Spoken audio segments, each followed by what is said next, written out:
Hello friends, welcome to our YouTube channel friends. In this video I am gonna tell you about how to fix your quick battery drain issue in your Honor smartphone and how you can fix it.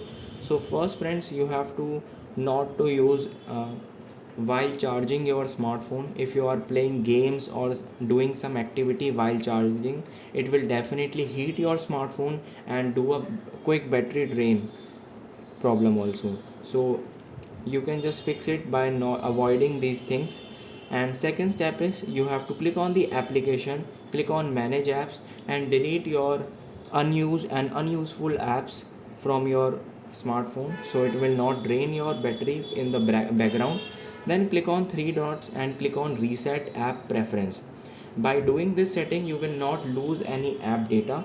Just click on reset and then you have to turn off your automatically updates that are running in the background or doing overnight or anything.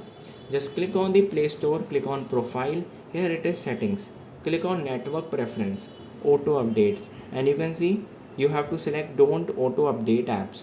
If it comes you have to do it by manually.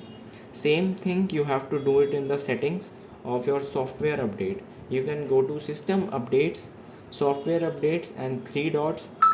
You can see here it is device settings. You have to turn off auto download over mobile network or Wi-Fi or update overnight. You have to turn off this feature also. By doing this it will fix your battery drain problem. I hope you like this video. If you like this video then subscribe to our YouTube channel for more helpful tips and tricks videos. See you next time.